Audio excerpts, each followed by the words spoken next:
Amigos, ¿cómo están? Bienvenidos a Radio Uruguay, bienvenidos a Emisora del Sur. ¿Cómo andan? Espero que anden bien, porque arranca la máquina de pensar, son las 19:03. Arranca con la elegancia de Gonzalo Gervás en controles de emisión y la belleza de Carolina de Cuadro en la puesta a punto, en la producción, amigos, de este programa dedicado esta semana. Vamos a continuar con la semana de Idea Vilariño. No nos alcanzó con dedicarle la semana pasada, ¿sí? Y bueno, esta semana vamos por lo menos 3 días, porque esta semana va a haber 2 días que no va a haber máquina de pensar. Miércoles y jueves va a haber transmisión de fútbol por Radio Uruguay. Amigos, para hablar de Idea Vilariño, estamos recibiendo aquí en Montevideo, en la máquina de pensar, a Sofía de la Vega, poeta e investigadora. ¿Cómo andás, Sofía? ¿Andás bien? Hola, ¿cómo estás, Pablo? ¿Todo bien, vos? Bien, bien, Sofía de la Vega, yo tuve el placer de conocerla allá en el Festival de Literatura de Tucumán, que ella es una de las organizadoras junto con Blas Rivadeneira y Ezequiel Nancuso, ¿no? Nancuso. Sí, Nacuse, Nacuse. Bueno, es muy exactamente. difícil que yo me acuerde de todos esos apellidos tan Y justo extraños. recordaba todo ese festival y el final también de todo lo que pasó, bueno, anécdotas que si hay tiempo las contamos. La verdad que Sí, fue muy sí. lindo que estés allá, Estuvo muy que estés bueno acá, digamos. para mí ir a Tucumán, conocer Tucumán y que me hayan invitado realmente fue algo lindísimo. Pero bueno, ahí me enteré que Sofía de la Vega, además de poeta, sos investigadora, como dije, del CONICET, en este caso en Argentina, que es un fondo para la investigación que hay en la República Argentina, y que investigás a Idea Vilariño. Pero la primera pregunta que yo te quería hacer es cómo, habiendo las increíbles poetas que hay en Argentina, se te ocurrió Idea Vilariño. ¿Cómo fue que llegaste a la poesía? ¿Qué fue lo que te movió de Idea Vilariño? Bueno, algo muy loco que podrás haber notado también por Blas es que en Tucumán tenemos un aprecio particular por Uruguay. Yo, por ejemplo, me siento mucho más cercana a la literatura uruguaya que a la literatura porteña, por ejemplo. Porque a pesar de ser un mismo país, este país es muchos países en uno. Ujú. Entonces, Es cierto, sí, sí, creo sí, sí. que la manera de ver el mundo que tiene la literatura uruguaya a mí me parecía muy atractiva. Y además yo estaba dentro de un equipo de literatura latinoamericana, por lo tanto prefería trabajar con algún autor que no sea argentino, sino de parte de Latinoamérica, y además porque Argentina peca, como, bueno, queda más el Río de la Plata, peca mucho de mirarse a sí mismo, de mirarse al ombligo. Entonces, algo que también yo reniego mucho es que en las góndolas hoy por hoy de muchas editoriales encontrás todos autores, además de argentinos, norteamericanos, y hay Ujú. una falta muy grande de literatura latinoamericana. Entonces, para mí el encuentro con Idea fue fundamental. Y bueno, yo Idea no la conocía. Yo cuando la comencé a investigar era muy chica, tenía 20 años, y empecé con unas becas de estudiantes. Yo era además ayudante de cátedra de la universidad, y yo dos cosas sabía, y era que quería estudiar a una poeta y que que estudiar poesía y que sea una poeta mujer, Ujú. porque justamente también son dos sectores que en ese momento, hace ya unos años, no se estudiaban para nada. O sea, la poesía sigue siendo un poco relegada, pero bueno, ahora por suerte se estudian cada vez más literatura escrita por mujeres. Ujú. Entonces, en ese camino de leer y investigar, me encontré con Idea Vilariño y me pareció como, bueno, su intensidad me comió, así que no pude salir de ahí en todos estos años. Del mundo de Idea Vilariño. Sí, Blas Rivadeneira, quizás yo tendría que haberlo dicho también, él es colega tuyo de la Universidad allá de Tucumán y aparte investigador y es especialista, experto en la literatura de Mario Lebrero, con lo cual, digamos, de ese festival literario de Tucumán que es tan prestigioso, de los tres organizadores, bueno, Ezequiel no sé cuál es su autor, pero dos, por lo menos Blas y Sofía de la Vega están estudiando autores uruguayos en este caso. En el caso de Sí, Blas le interesaba más también una corriente de los raros, ¿no?, que hay en América Latina. En el caso tuyo, sí, yo me sí, imagino también, Sofía, que el hecho de provenir de Tucumán, a veces hay esa endogamia que decís vos, que hay yo la veo por lo menos a veces en la propia Buenos Aires, ¿no? Buenos Aires hablando claro. de sí mismo y porque es un mundo muy potente culturalmente, muy potente, y entonces pasa eso, digamos. Y nosotros tenemos quizás miradas similares al ser de alguna forma bueno, más chicos o con otra mirada, ¿no? En el caso de Ida Vilariño, sin embargo, no estamos hablando de una escritora rara para nada, sino que No, es una vida y una obra que parece fusionarse, ¿no? Parece que ella lo decía en cuanto a la autenticidad, ¿no? Pero todo esto sí, que acabas de decir, Sofía, y vos sos poeta, es como una cuestión más intelectual, ¿no? O sea, sí, mujer, totalmente. poeta, latinoamericana, no necesariamente que sea porteña, en fin, por una visión, digamos, un poco más amplia o querer buscar otros horizontes. Pero después hay algo que es que la poesía te llega o no te llega, no a todo el mundo le llega, digamos, la misma. Sí, sí, sí, exactamente. Y la verdad es que es muy loco porque ahora con los 100 años me emocioné mucho porque noté que cuántos lectores y cuántas personas aman a Idea, más Ujú. allá de aman lo que representa ella, además de lo que escribe, me parece algo muy hermoso. Pero cuando yo comencé a investigar y quería comprar los libros de Idea, me pasaba que en las librerías más importantes de poesía de Buenos Aires quedaban solo un ejemplar de la poesía completa. O sea, en ese momento, que no fue hace tanto, era difícil encontrar los Sí, libros de Idea. sí, de acuerdo, de Y es acuerdo. más, yo tuve que yo viajé a Uruguay, que ahí es donde tuve la suerte de conocerla a Ana Inés, la Borges, y bueno, pude estar en la biblioteca, y ahí también es donde adquirí todos los libros, el Diario de Juventud, Idea la vida escrita, después sus libros de crítica, después hay un compendio en la biblioteca muy bueno de todos textos escritos sobre Idea, pero el diario y la Idea la vida escrita no se consiguen para nada en Argentina. Claro, bueno, eso también, digamos, esto que acabas de ver vos ahora y que acabamos de ver todo con el centenario, es como una reafirmación de algo que no se veía o no se expresaba a nivel, me parece, público. ¿Qué pasa? Idea fue una de las poetas más populares de Uruguay, pero lo que ocurre con los autores muchas veces que es cuando fallecen, caen, eso me lo dijo una vez un crítico, caen en un limbo, me dijo que a veces dura 10 años y a veces regresan de ese limbo, ¿no? O sea, son leídos de nuevo o redescubiertos y otras veces no regresan y quedan, digamos, para el canon, para la enciclopedia, pero no regresan. En el caso de Idea, lo que se vio ahora, sobre todo con las redes sociales, fue como un fenómeno de cariño por Idea Vilariño, por la poesía, Sí. ¿no? Sí, eso me pareció precioso y también me pareció precioso, que es algo que sí creo que lo tengo que comentar, que se corrió también de un poco del lugar de Idea Vilariño, la amante de Onetti, que ustedes también, a mí algo Ah, que me molesta que sea como algo simbiótico, que bueno, de alguna manera ella también hizo estrategias como para que eso se genere, sí. pensando en sus entrevistas, pero era algo muy común de las mujeres del siglo XX, Ujú. pero repensarla ahora y no ponerla como amante o musa, sino como en otro lugar, que eso también lo vi en las notas, me alegró mucho, siento que cambió mucho la mirada de su obra y se la puso en el lugar que se lo merece.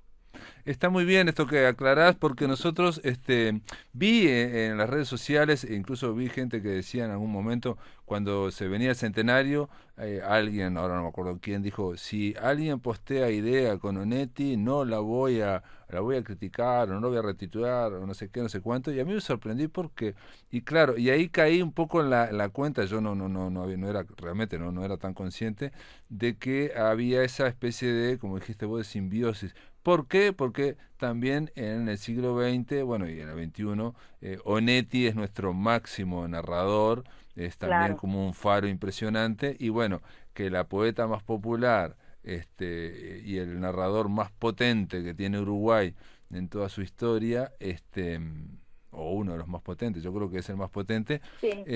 Bueno, Felisberto también, yo soy muy fan de Felisberto. Yo también soy muy, sí, sí, a mí me encanta Felisberto, pero digamos, lo mismo, a Onetti Sí, le sí, te pasó algo entiendo. similar también, mirá que Sí, esto que acabo de decir de que me dijo el crítico, me lo dijo a propósito de Onetti, porque me dijo que había caído en un limbo de esos 10 años y bueno, había un poco sido redescubierto o por lo menos revivido a lo largo, creo que fue a partir del 2009 con el centenario precisamente de Onetti que se empezó a mover. Y bueno, lo que dijiste vos, y esto es bueno decirlo, una investigadora como vos que lo diga, que idea más allá del amor y más allá de los romances y más allá de la importancia que tenían las relaciones para ella, ¿no? Las relaciones de amor, hay también, como dijiste vos, una especie de cálculo, si se quiere, no sé si llamarlo así, en que ella se asoció a Onetti, ¿no? En sus claro, entrevistas, exactamente. ¿no? Hay un término que me parece muy A ver. interesante que siempre lo retomo de Josefina Ludmer, que se llama, que es Las tretas del débil, hablando un poco de lo que hizo Sor Juana para poder escribir, que habla justamente de las estrategias que hacen los vulnerables para poder sobresalir. Uh-huh. Y bueno, sobre todo en la literatura y las mujeres se ve muy claramente eso, posicionarse con un nombre, la dedicatoria, idea inteligentísima, y era, cuando uno lee los diarios, inclusive lee la biografía de Onetti, se cambia un poco esa postura que ella tenía en los poemas de espera, de sola. La idea era tremenda, la pasaba súper bien y sabía qué hacía con todas sus relaciones con los hombres y tenía una decisión frente a eso, que es algo muy increíble para alguien de esa época, esa elección de estar sola desde que tiene 18 años, Uh-huh. que es muy notorio en los diarios, también la hace ubicarse dentro de la literatura a placer, digamos, a como Uh-huh. ella lo veía. Ella decidía cómo vincularse con y por qué le puso poemas de amor a la dedicatoria de Onetti. Hay una explicación, es porque ella también, además del amor y todo eso, sabía lo que iba a generar. Después ella explica que no solo los poemas son para él, que quizás, viste, es muy conocida esa frase, quizás los poemas más dolorosos o los que más profundos sí son para él, pero de ahí ella va agregando poemas que son para otras personas o quizás para nadie, pero como que es importante resaltar que no era para nadie ingenua idea y sabía lo que hacía exactamente. Claro, exacto. Hay un movimiento que tiene que ver con múltiples intenciones pero como decís vos, no se pueden definir todas, pero ¿qué pasa? Idea Vilariño también vivió la vida como una escritura.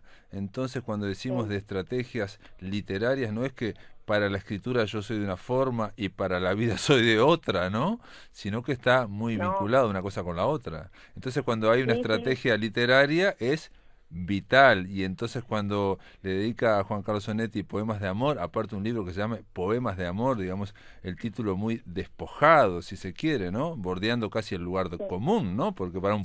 una poeta escribir un libro que se llama Poemas de Amor está bravo, no es fácil en el siglo XX hacerlo, ¿no? Súper difícil. No es fácil porque tenés miles de años que te dicen que bueno, que vas a caer en lo cursi o en el lugar común o te pueden confundir con eso. Ella lo hace sin dudarlo y entonces se vincula ese libro, esos poemas de amor, pero también se vincula a la vida, ¿no? O sea, es muy difícil de separar.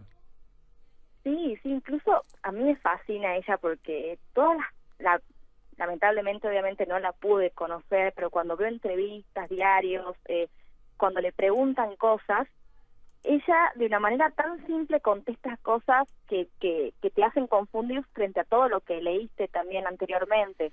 De poco vi una entrevista también muy conocida que está en YouTube, que le preguntaban si lo conocía, qué pensaba de Onetti, y ella decía, yo no puedo hablar porque no lo conozco. Entonces es como decir, yo lo quiero mucho pero no lo conozco, y todas las cosas que escribió, que están en los diarios, que están en sus cartas, se vuelven como de mentira. Entonces ese juego que hace ella de escribir tan para la vida se comienza a volver también artificioso, y eso es una operación increíble que hizo ella.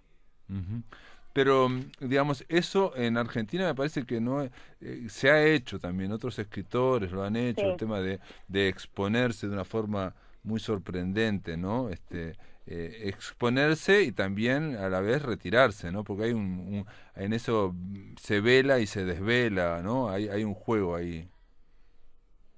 Sí, pero a mí lo que más me Mm. llama la atención de lo de idea, de este juego, es el uso que ella hace de sus diarios íntimos, que yo, por lo menos lo que conozco, no lo vi en otro diarista argentino, por ejemplo. Ujú. El hecho de que Ángel Rama, por ejemplo, en una nota creo que en los 60, diga, no me acuerdo exactamente la fecha, pero una nota que era sobre las poetas uruguayas, diga, cuando Idea se decida a mostrar su diario, vamos a saber lo que es la verdadera literatura uruguaya.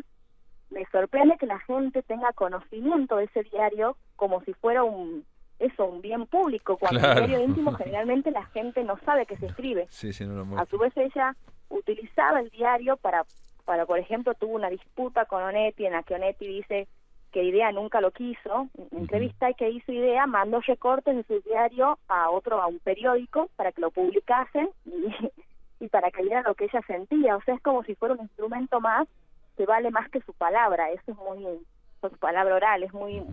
muy impresionante. Ujú. Bueno, en el diario de Idea lo que queda muy claro y que sorprende mucho, yo dije esto que puede parecer muy polémico, pero creo que no es polémico, que es que ya en el diario, leyendo los diarios, previo a la primera publicación del primer libro, La Suplicante, ya Sí, aparece Idea como lo que es. Entonces, si esa mujer, esa mujer que escribió el diario, no hubiera publicado nada, hubiera parecido casi una delirante. ¿Por qué? Porque aparece con la seguridad, dando juicios, analizando todo, como si hubiera ya escrito toda su obra. ¿Me explico? Entonces, sí, sí, sí. la obra después es la que hace que veamos que no está frente a una delirante que se cree que es el más grande que no sé qué. Entonces, pero lo increíble es que lo escribió, reitero, antes de hacer toda su obra, ¿no? Ella criticaba a Uruguay, por ejemplo, y decía una cosa que a mí me llegó mucho, que es que aquí lo que hay en este momento es una mezcla de Machado con García Lorca, y nada más, ¿no? De la poesía, ¿no?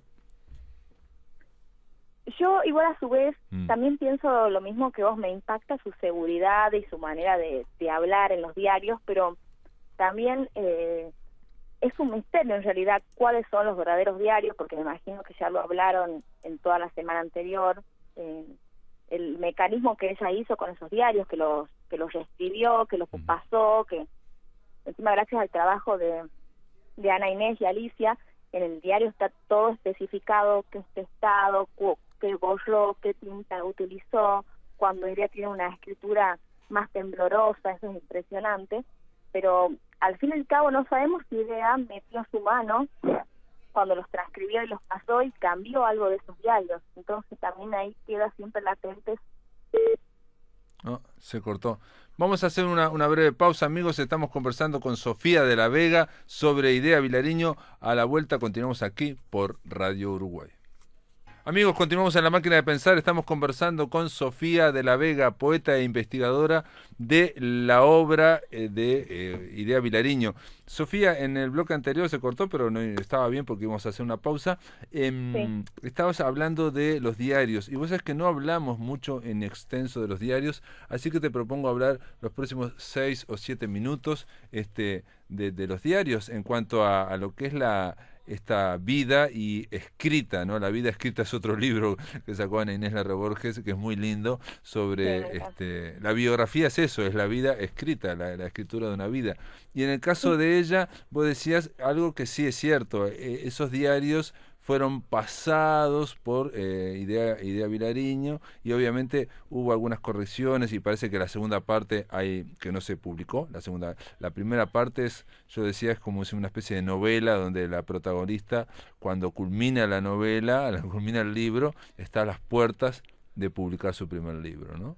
Sin embargo está ella íntegra, por lo menos yo me pareció verla en el diario, aunque no haya publicado un solo libro. sí. Sí, sí, sí, coincido totalmente. Antes de hablar un poco de los diarios, yo también quería decir un poco qué Mm. trabajo de idea, que Sí, creo que dale. no sé si quedó claro. yo lo que trabajo de ideas es bastante grande porque es todo el archivo de ideas, o sea, lo que me propongo es como eso, ordenar el archivo de Idea Vilariño y pensarlo desde una mirada crítica.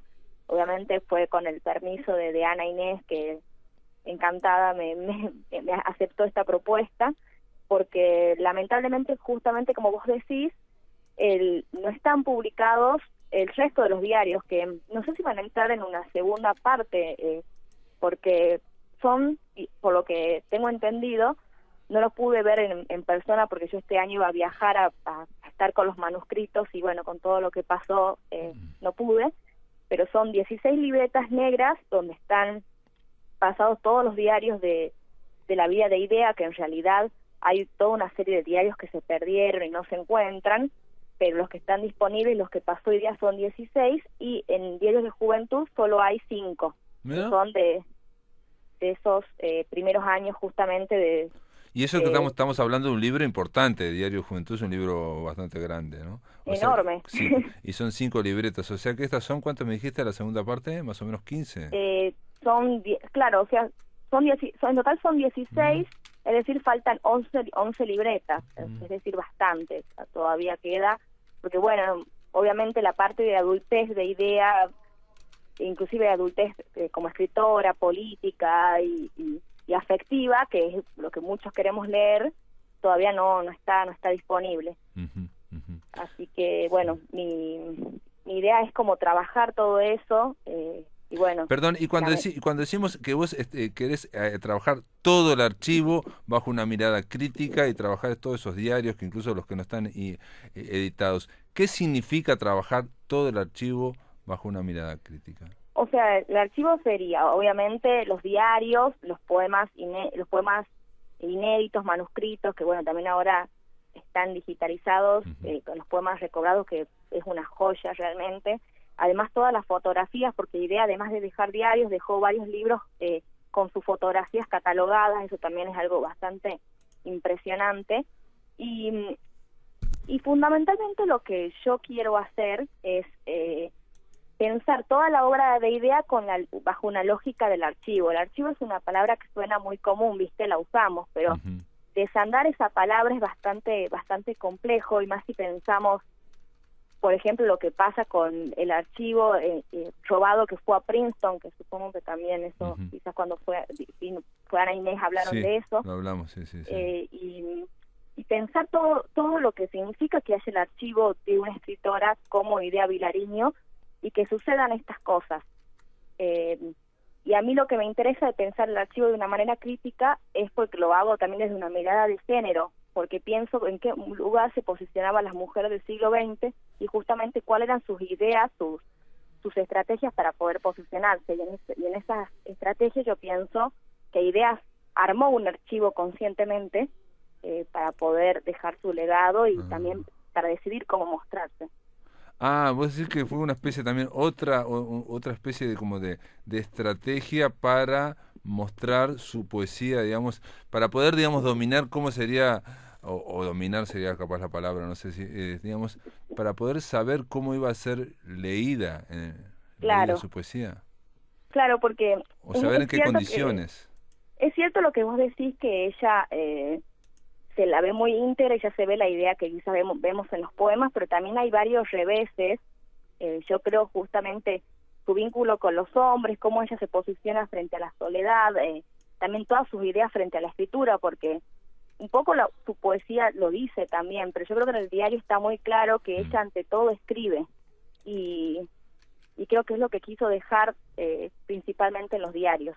Yo creo que una persona que a los 80 años se pone a pasar esos diarios, a dejarlos en letra clara, a dejarlos ordenados y en un testamento, es una persona que tiene muy claro qué quiere que la gente se diga de ella y que tiene muy claro, o sea, su valor literario o artístico, que eso también me sorprende. Se tiene una gran estima y creo que es también algo que, o sea, la diferencia un poco de las poetas también de su época y respecto a Argentina, que porque Idea, a pesar de hablar tanto de la muerte, es muy vital y decide dejar legado, piensa lo que hace, y eso me parece... Dice algo, dice una y otra vez algo que nadie le creía y que yo bueno, oí a Onetti y también lo decía mucho Lebrero, y que, bueno, es muy difícil de creer, digo, que es que ella escribía y no le importaba si se publicaba o no. Entonces, por un lado dice eso, no me importa, y nadie le cree que estaba, y le dice, y dice incluso que si me dijeran no publicas más, y yo igual seguiría escribiendo. Ahora, eso va contrariando un poco lo que estás diciendo vos de que ella quiere controlar la publicación o la lectura. Yo creo que ella era una persona que no le importaba publicar en grandes cantidades ni ser prolífica, porque Idea sí es una escritora súper prolífica y lo que se publicó en vida es como una punta del iceberg, también por el cuidado que ella tiene en los poemas, elegir eso, escribir una cierta cantidad de libros y ir agregando poemas a esos libros, también es una apuesta por eso cuidado y mínimo. Yo creo que esa es la diferencia, es como, no sé si ella no quería, que no le importaba que la publiquen, pero yo creo que a ella sí le importaba mucho que no se publique todo y se publique lo que ella decida. Y creo que ahí está el juego de Idea. De acuerdo. Sí, es posible que, pero también con la famosa frase, bueno, de que todo se termina, de que no cree en la posteridad, de que, bueno, que vamos hacia la nada, somos un ser hacia la nada, ese discurso existencialista, ese mensaje claramente existencialista, parece que preocuparse por la publicación no cuajaría. De todas formas, atención, yo creo que uno intenta a veces iluminar con la razón toda la vida de una persona y somos contradictorios. Exactamente. Aparte, Idea todo el tiempo, bueno, también en los diarios, es como que juega eso con la destrucción del diario, con ella misma hablando que va a morir, cuando en realidad Idea estaba muy abrazada a la vida. Eso, por ejemplo, a diferencia de Pizarnik, de nuestra poeta, sería como Faro, para Argentina. Pero yo creo que Idea sí era una persona contradictoria como todas, pero yo creo que Idea tenía muy en claro lo que significaba la construcción de esta vida-obra desde muy chica, y lo hizo, o sea, a su manera, poniendo máscaras, utilizando estrategias. Por eso digo que es verdad que no hay que pensarlo tan racionalmente, pero que sí hay una idea detrás de lo que dice y después lo que hace o escribe. Perfecto. Bueno, y esa es la tarea de Sofía de la Vega y de todos los críticos que van a venir, los investigadores, ¿no? Tratar de darle, digamos, un cierto, bueno, eso, poder verla en un cierto sentido, iba a decir, porque tampoco estas lecturas nunca se van a agotar en un solo sentido, ¿no? Siempre puede haber alguien que encuentre otras formas de atravesar esta vida escrita que dejó Idea Vilariño, que se consustanció mucho con la escritura y que también tiene que ver, eso no sé si lo dijimos, con su vocación por la soledad, ¿no? La idea, digamos, de no fundar, de no tener una familia, no tener pareja, o bueno, tuvo pareja en su momento, y de dedicarse totalmente a la escritura, ¿no? ¿no? Una especie de vocación extrema, ¿no? Sí, totalmente. Eso es lo que más me maravilla, es esa idea de vocación extrema, y que siendo tan chica ella, viste, cuando se relaciona con otros tipos, al comienzo ella dice no, porque ya sabe que no se quiere casar, lo tiene como, al menos en ese modo de casamiento de esa época tan típico, ella se había elegido vivir para la escritura. Sí. Muy bien, había elegido vivir para la escritura, e Idea Vilariño vaya, sí vivió para la poesía, para la escritura.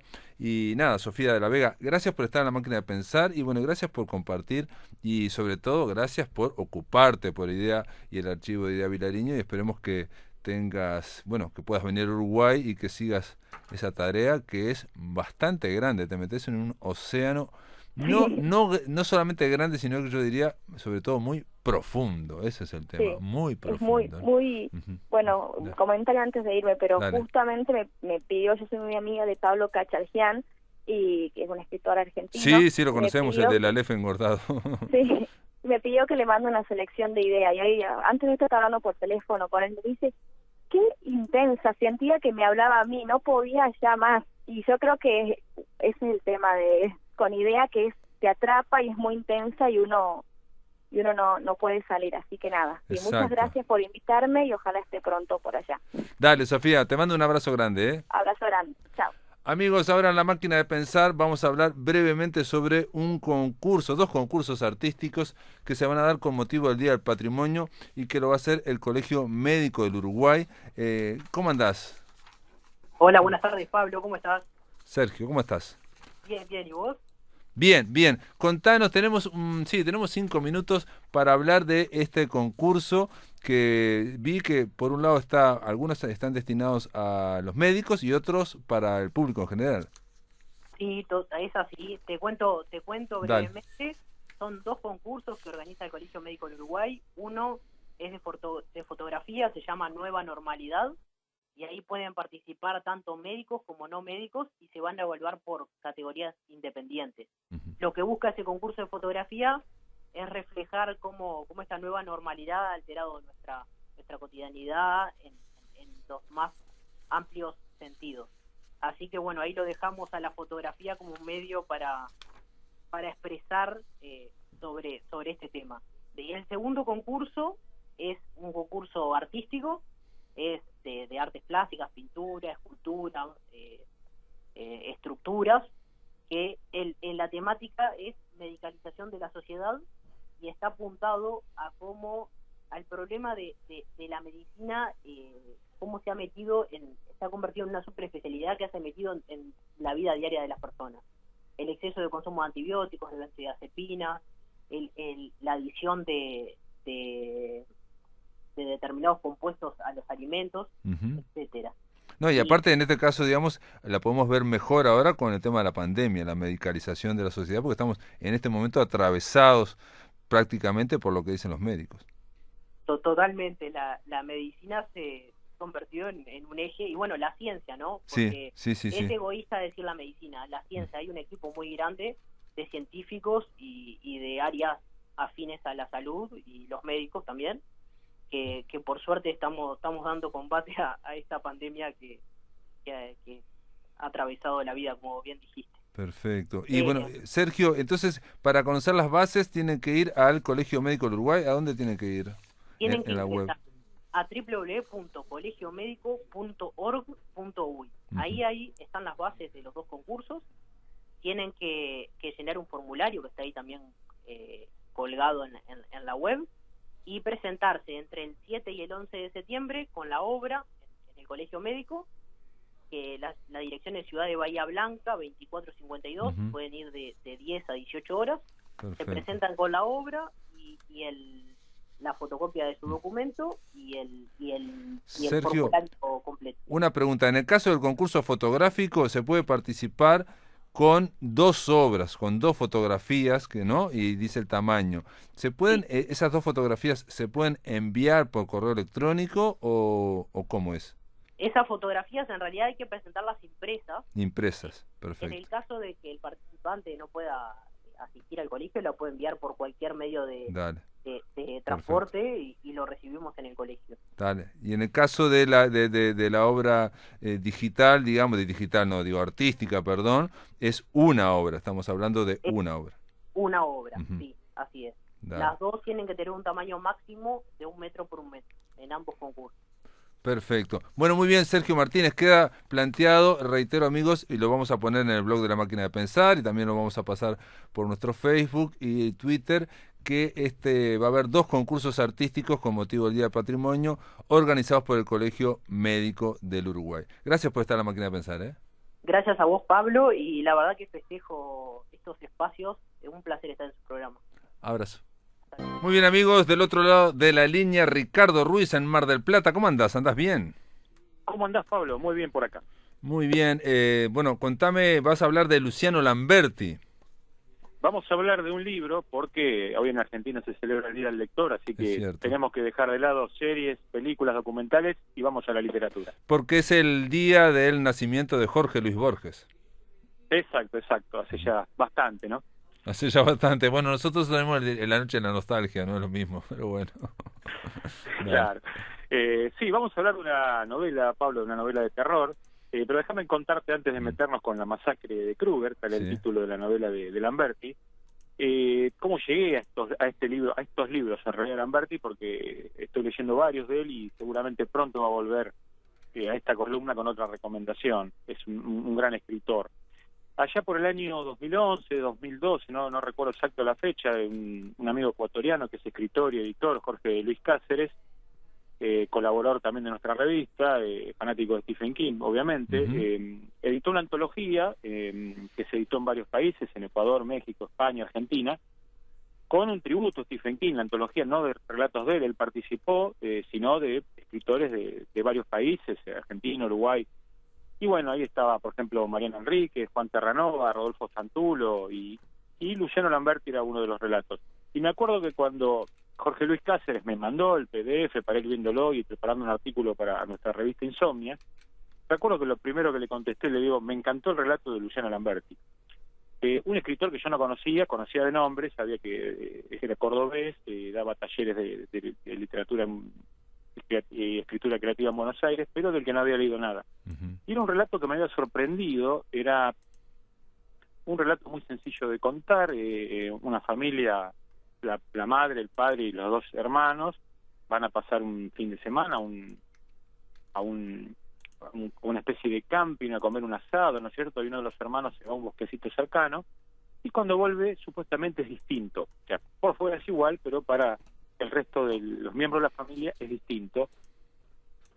Pero no va a pasar nada extraordinario. Van a volver a la casa, cada uno va a seguir la vida normal, y van a pasar muchos años. Y todos, sin embargo, sienten que el hermano es distinto, que algo pasó, que alguien tomó su cuerpo, pero no vamos a ver asesinatos, no vamos a ver nada, y tampoco esto lo van a comentar entre ellos los miembros de la familia.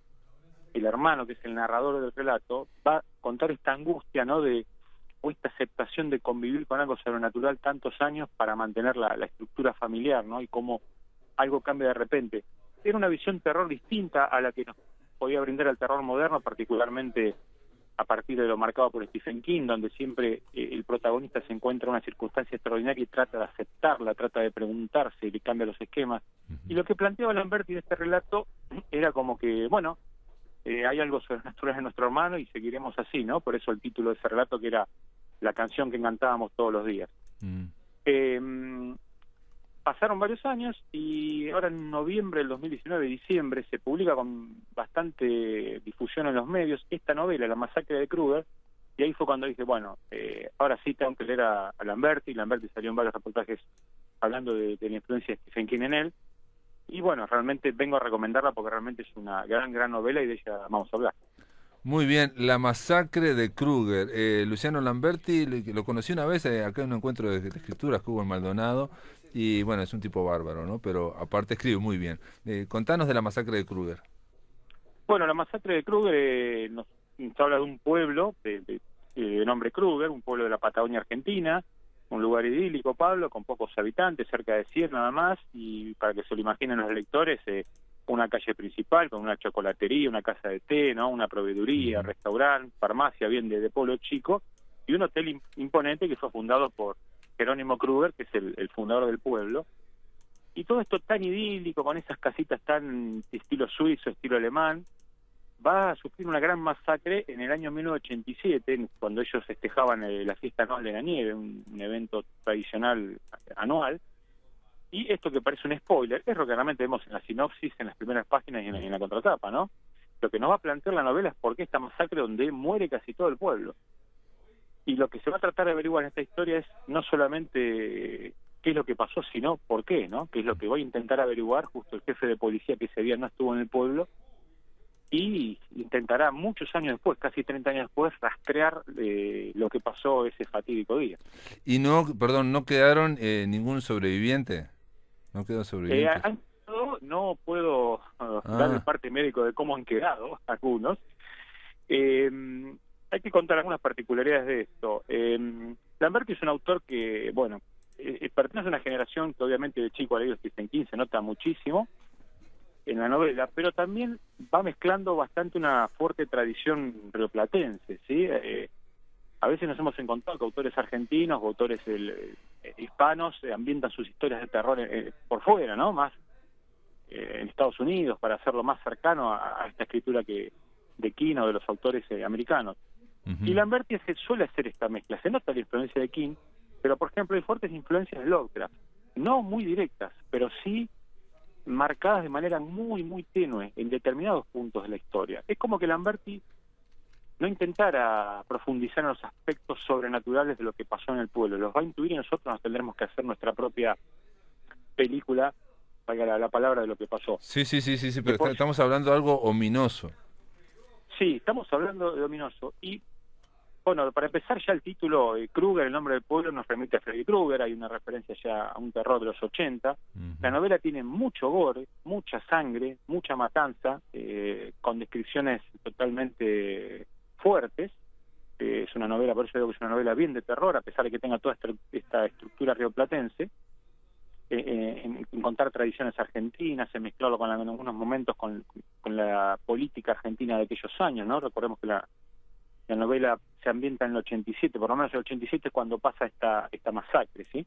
Ujú. Y como referencia de Stephen King, porque claro, lo que pasa en este pueblo, hay una matanza masiva, y esto trae reminiscencia de dos novelas de Stephen King, una que es Los Tommyknockers, una novela donde Stephen King cuenta una invasión alienígena a un pueblo de Estados Unidos, pero como una posesión alienígena de todos los integrantes de un pueblo, sería mejor dicho.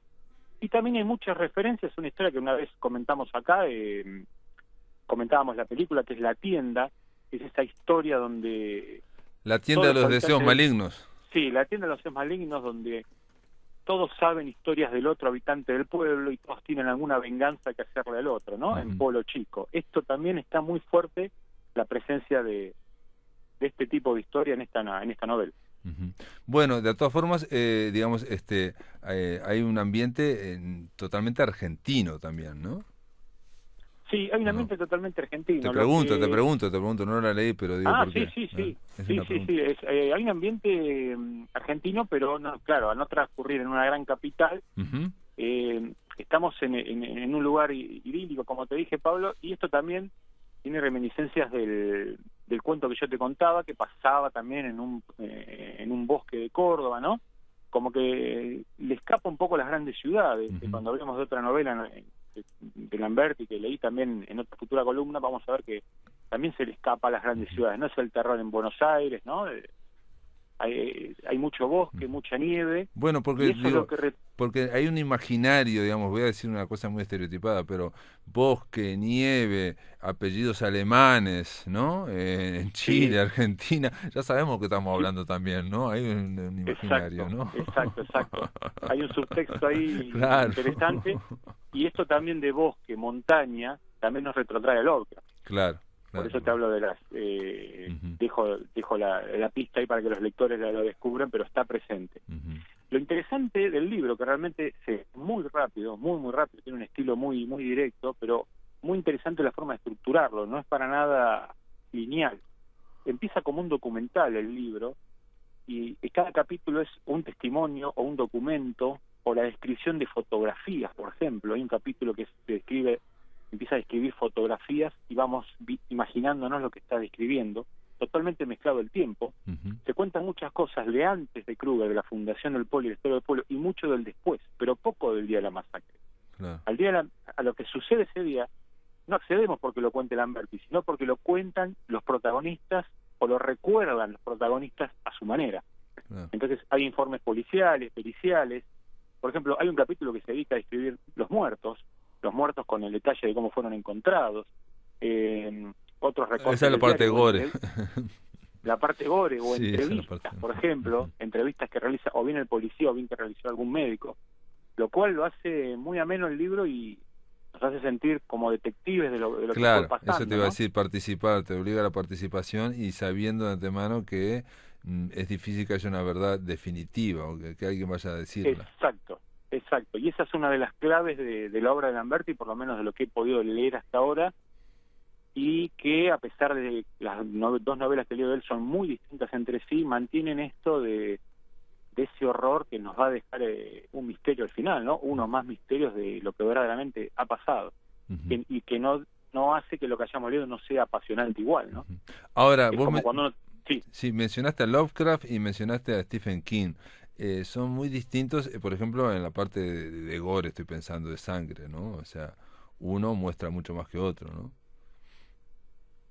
Sí, yo creo que Está más cercano a Stephen King, por lo que me está diciendo. la parte de King es más que nada porque está contando una sociedad, un pueblo con muchos personajes, lo que generalmente eran muy pocos protagonistas, pero los horrores a veces en la obra de Lamberti es como que se desatan por horrores cósmicos y no por un horror más terrenal, ¿no? Claro. Está siempre esa fuerte presencia cósmica que es como que Lamberti diría, esto no es propiedad de Nueva Inglaterra, ¿no? El horror cósmico también puede estar en la Patagonia Argentina, ¿no? Perfecto, claro. Hay como una presencia ahí y realmente está muy interesante, y esto que empieza como ya te digo, los capítulos a contarse como un documental, se empieza a quebrar a medida que lo vamos leyendo.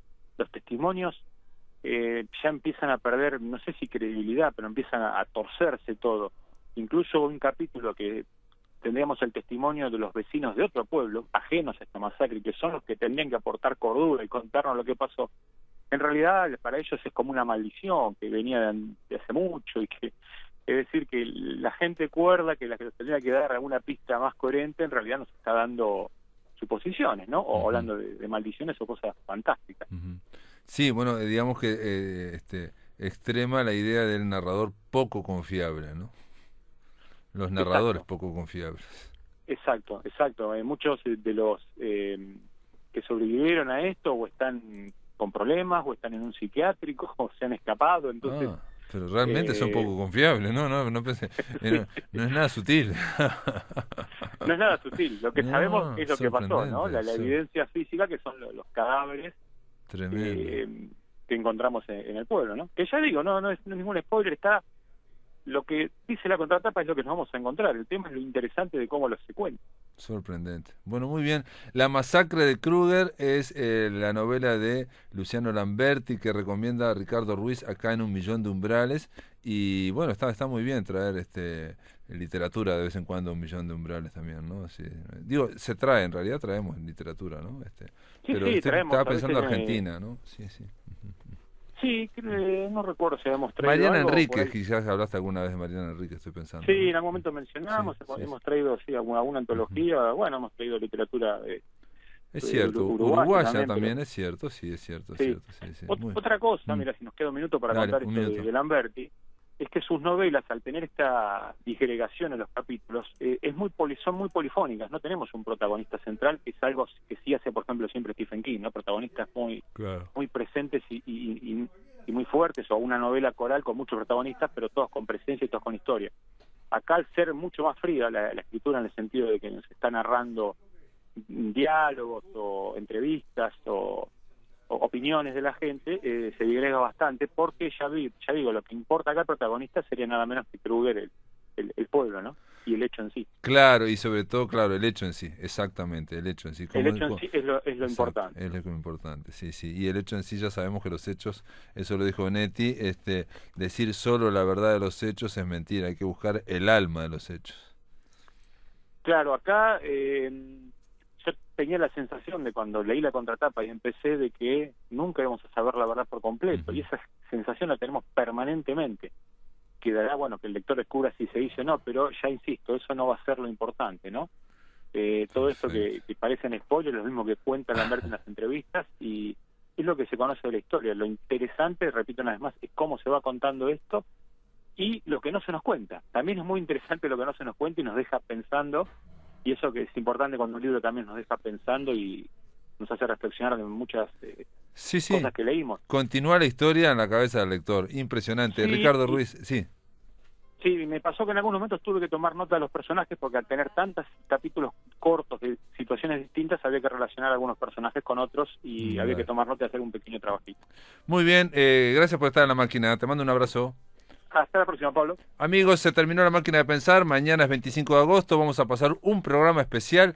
Vamos a oír la voz de Idea Vilariño en el Festival Naranja en Llamas, que se realizó en Salto en el 2001 y nos llegó el audio a través de un DVD que nos trajo una de las organizadoras, la profesora Elena Esteves da Cruz. Esto es todo, amigos, que lo pasen muy bien.